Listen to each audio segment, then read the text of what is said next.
बो की शेप में चेंज आता है। तो यहां पर आप लिखेंगे शेप। बी पार्ट में हमसे कहा गया है the force applied by the archer to stretch the bow is an example of dash force. इसका ये मतलब है स्टूडेंट्स कि बो को स्ट्रेच करने के लिए यानी कि बो को खींचने के लिए आर्चर जो फोर्स लगाता है वो कौन सा फोर्स होता है। याद रखिएगा स्टूडेंट्स कि बो को स्ट्रेच करने के लिए आर्चर जो फोर्स लगाता है वो आर्चर की बॉडी के मसल्स का फोर्स होता है। तो यहां पर सही आंसर है मस्कुलर। तो यहां पर आप लिखेंगे मस्कुलर। सी पार्ट में हमसे कहा गया है the type of force responsible for a change in the state of motion of the arrow is an example of a dash force. इसका यह मतलब है स्टूडेंट्स कि वो फोर्स जिसकी वजह से एरो के स्टेट ऑफ मोशन में चेंज आता है वो फोर्स कौन सा फोर्स होता है, यानी कि वो कौन सा फोर्स होता है जिसकी वजह से एरो आगे की तरफ मूव करता है। अभी हमने आपको बताया था स्टूडेंट्स कि तीर चलाने के लिए बो को स्ट्रेच करना पड़ता है और बो को स्ट्रेच करने के लिए मस्कुलर फोर्स लगता है और मस्कुलर फोर्स को हम कॉन्टैक्ट फोर्स भी कहते हैं। तो यहां पर आंसर है कॉन्टैक्ट। तो यहां पर आप लिखेंगे कॉन्टैक्ट। डी पार्ट में हमसे कहा गया है while the arrow moves towards its target the forces acting on it are due to dash and that due to dash of air. इसका यह मतलब है स्टूडेंट्स कि जब एरो अपने टारगेट की तरफ मूव करता है तो उस एरो पर कौन से दो फोर्स लगते हैं। याद रखिएगा स्टूडेंट्स कि जब एरो अपने टारगेट की तरफ मूव करता है तो उस एरो पर एक तो ग्रेविटी का फोर्स लगता है यानी कि अर्थ उस एरो को अपनी तरफ खींचने की कोशिश करती है और उस एरो पर फ्रिक्शन ऑफ एयर भी लगता है, यानी कि जब हवा में एरो आगे की तरफ जाने की कोशिश करता है तो हवा उस एरो को पीछे की तरफ धकेलने की कोशिश करती है। तो यहां पर सही आंसर है ग्रेविटी एंड फ्रिक्शन। तो यहां पर आप लिखेंगे ग्रेविटी और यहां पर आप लिखेंगे फ्रिक्शन। फिफ्थ क्वेश्चन में हमसे कहा गया है in the following situations identify the agent exerting the force and the object on which it acts. State the effect of the force in each case.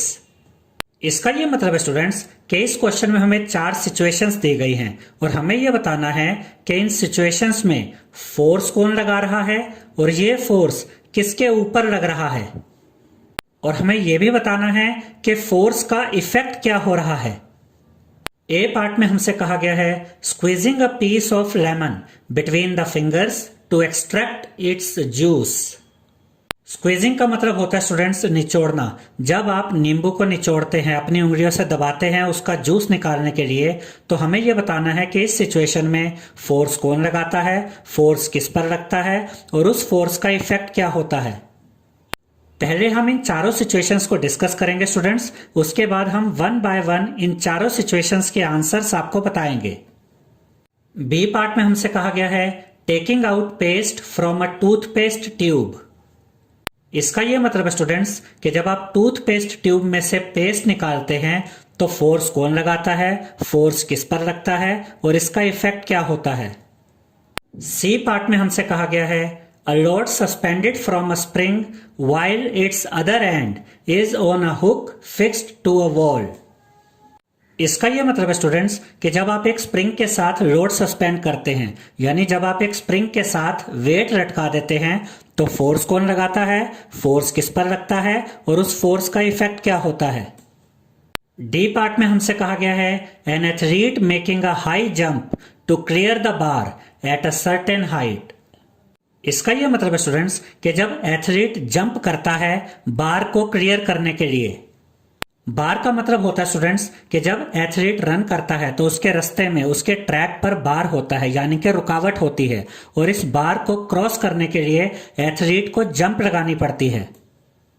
और हमें यह बताना है कि जब एथलीट जंप करता है तो फोर्स कौन लगाता है, फोर्स किस पर लगता है और इस फोर्स का इफेक्ट क्या होता है। अब हम इनके आंसर्स को देखेंगे। ए पार्ट में फोर्स लगाने वाला एजेंट है फिंगर्स और ऑब्जेक्ट जिस पर इस फोर्स का असर होता है वो ऑब्जेक्ट है लेमन, और इस फोर्स का इफेक्ट क्या होता है students, lemon juice is extracted out, यानी कि लेमन जूस बाहर आ जाता है। बी पार्ट में फोर्स लगाने वाला एजेंट है फिंगर्स और जिस ऑब्जेक्ट पर यह फोर्स लगता है वो ऑब्जेक्ट है टूथपेस्ट ट्यूब। और इस फोर्स का इफेक्ट क्या होता है? Toothpaste comes out of the tube, यानी कि टूथपेस्ट ट्यूब से बाहर आ जाती है। सी पार्ट में फोर्स लगाने वाला एजेंट है लोड यानी कि वेट, और जिस ऑब्जेक्ट पर यह फोर्स लग रहा है वो ऑब्जेक्ट है spring.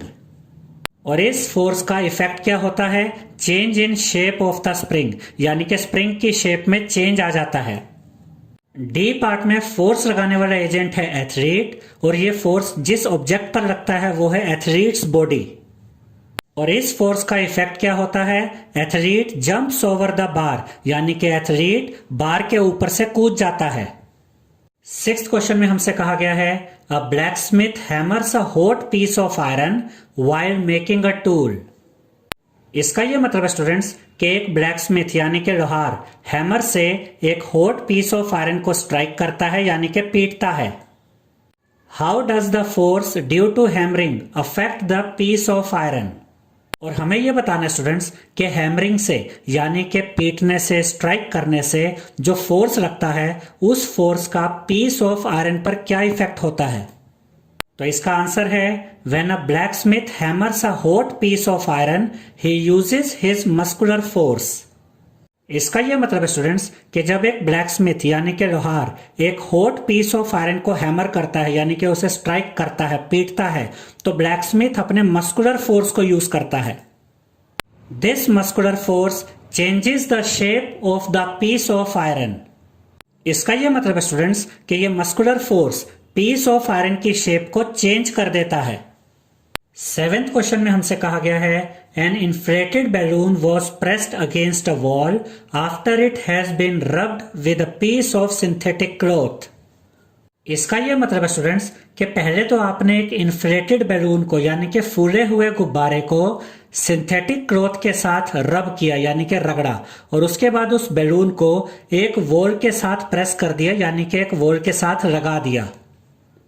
It was found that the balloon sticks to the wall, यानी वो जो बैलून था वो वॉल के साथ, दीवार के साथ चिपक गया।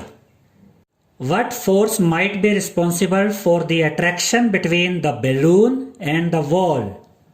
इसका यह मतलब है स्टूडेंट्स कि हमें यह बताना है कि वो कौन सा फोर्स है जिसकी वजह से बैलून और वॉल के बीच में अट्रैक्शन हुआ, यानी कि वो कौन सा फोर्स है जिसकी वजह से बैलून वॉल से चिपक गया। इस चैप्टर की कीवर्ड्स वाली वीडियो में हमने आपको इलेक्ट्रोस्टैटिक फोर्स के बारे में बताया था स्टूडेंट्स कि जब किसी चीज में चार्ज आ जाता है तो वो चीज किसी चार्ज्ड बॉडी को या किसी अनचार्ज्ड बॉडी को अपनी तरफ अट्रैक्ट करती है। तो ये बैलून वॉल के साथ इलेक्ट्रोस्टैटिक फोर्स की वजह से ही चिपकता है। When we rub the balloon with a piece of synthetic cloth, it gets charged. इसका यह मतलब है स्टूडेंट्स कि जब हम बैलून को सिंथेटिक क्लॉथ के साथ रब करते हैं यानी कि रगड़ते हैं तो वो बैलून चार्ज हो जाता है, यानी कि उस बैलून में इलेक्ट्रिक चार्ज आ जाता है। A charged body attracts an uncharged body. इसका यह मतलब है स्टूडेंट्स कि एक चार्ज्ड बॉडी एक अनचार्ज्ड बॉडी को अट्रैक्ट करती है, और इस फोर्स को हम इलेक्ट्रोस्टैटिक फोर्स कहते हैं जिसकी वजह से एक चार्ज्ड बॉडी एक अनचार्ज्ड बॉडी को अट्रैक्ट करती है। अब देखिए स्टूडेंट्स यहां पर यही लिखा गया है when this charged balloon is pressed against a wall it sticks to the wall because of